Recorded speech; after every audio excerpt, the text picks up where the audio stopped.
And then the following week, since we had already done the narrator the week before, Yoda had 3 words. And I don't even remember what they were, but the whole session was 3 words. We connected. They were like, I'm like, I didn't get any scripts. And they're like, oh, you got a pencil? And then they told me what it was. I'm like, don't even think I need a pencil. It was, it was like, General Kenobi, Yoda here. I'm like, okay, thanks, bye. It's not often we feel guilty for the money we make, but yeah, I did that.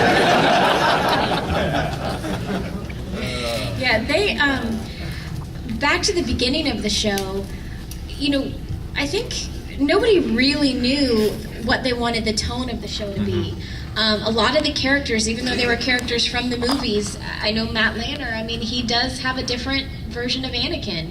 And we actually re-recorded 8 episodes because everybody kept changing their mind on what they wanted the show to be. So I feel that it was really about, I think episode 10 in my mind of season 1, I felt like we were really kind of starting to get our legs underneath us, and the show really began to get a rhythm to it, but it took a while. We actually, I'm not sure how much Matt may recall because it was more than a month ago, so I don't remember.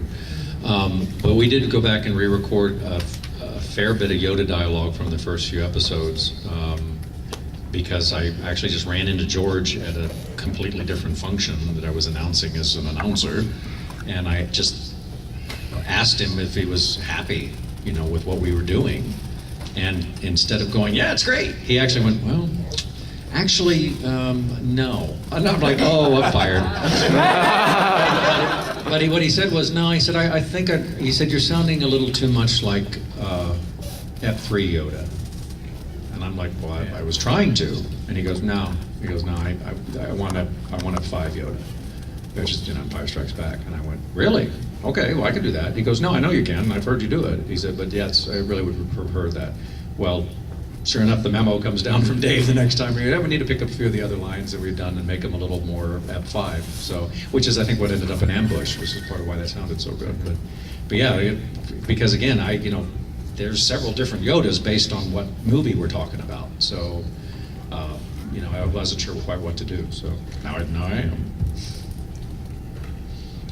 Yes.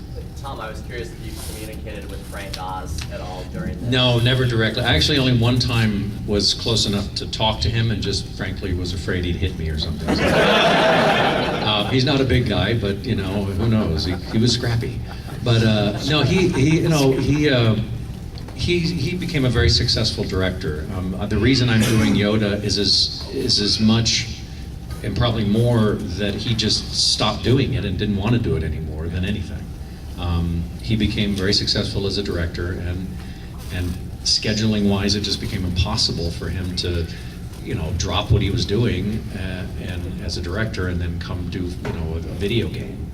It just is not, it's not something that the director is going to go do anymore. He's not going to suddenly go back to being a voiceover guy for an afternoon. I can add to that if you want. Yeah. Well, the one thing I know, because I recorded Frank Oz for all the prequels, and every time we recorded him, it was really, a big coup to get him because he was totally busy. And I remember just a real funny anecdote about that is I was in London recording other actors like Sam Jackson or something for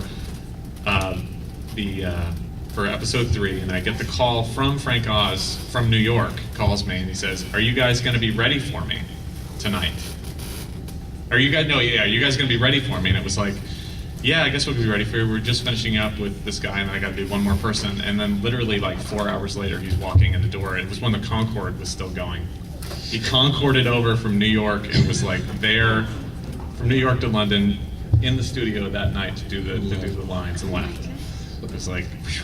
So yeah. The only feedback I've gotten, though, he did an interview last year. Someone said that he was asked for the first time, at least in print, that obviously you're not doing Yoda anymore, and how do you feel about that? And he said something along the lines of, yeah, he's okay.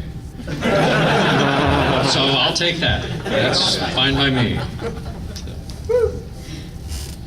One time I played Jan Brady in a spoof movie of the Brady Bunch, and I was in a situation where I was supposed to see Eve Plum. Plum, yeah. And I didn't because, she's become such a caricature of what Jan actually was in the series that I was scared to even face her because it's been really cruel what they've done with that character. I don't think she would. I was like, Masha. So stayed away.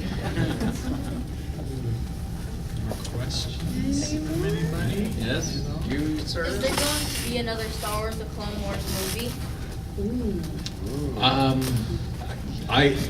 That's going to be decided probably more by the marketing people than anything. Yeah. It's really, I don't mean to be so crass, but it's just a matter of dollars and cents. If they decide that it's going to be worth it, you have to understand, to promote a movie, forget the production costs. I mean, animated movies are less expensive in general than live action, and if they're CGI with the kind of because they're already done in high def and everything else, it wouldn't be that expensive to do a feature film from a production standpoint. But just to advertise a major release feature film today can easily cost $30 million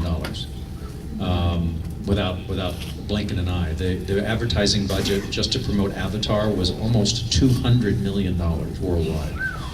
So that, in many cases, decides whether or not to make another movie. They have to decide, okay, first of all, just to even break even on the advertising, we got to make about a box office. If they spend $30 million on advertising, that translates to about $70 million in box office to cover those costs. Because when they say a movie makes $100 million, that $100 million doesn't go to Lucasfilm. Some of it goes to the distributor, some of it goes to the movie theater, some of it goes to the everybody else. So the company that actually makes the movie, if Paramount makes a movie and it grosses $300 million at the box office, everybody thinks, oh wow, it made $200 million because they only spent $100 million on it. No, it did not. That's what it grossed. Half of that right off the bat goes to the movie theaters. And then there's a chunk that goes to pay for the advertising and stuff. So a $300 million movie that cost $100 million actual cash to make is pretty close to break even. And then they make their money overseas, DVD sales and stuff like that.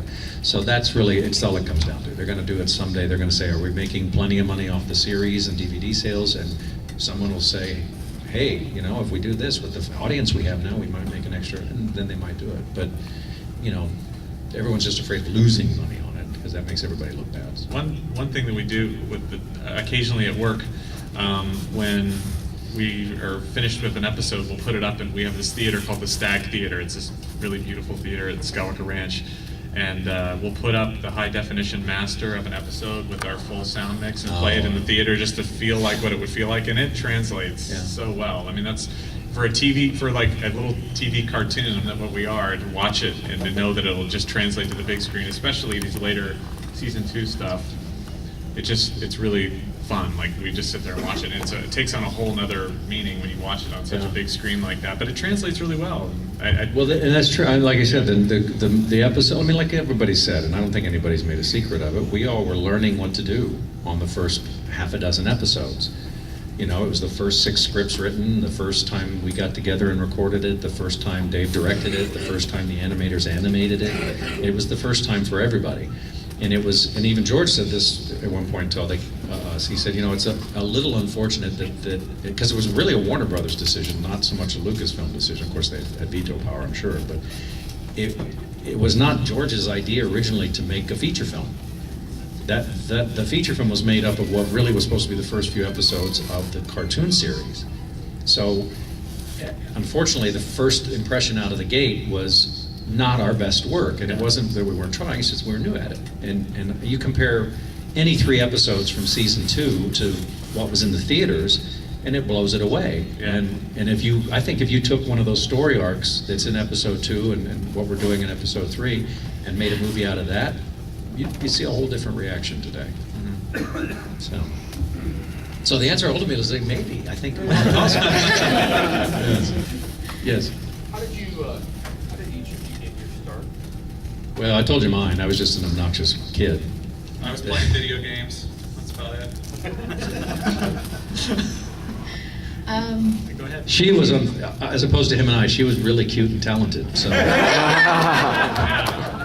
Was? What?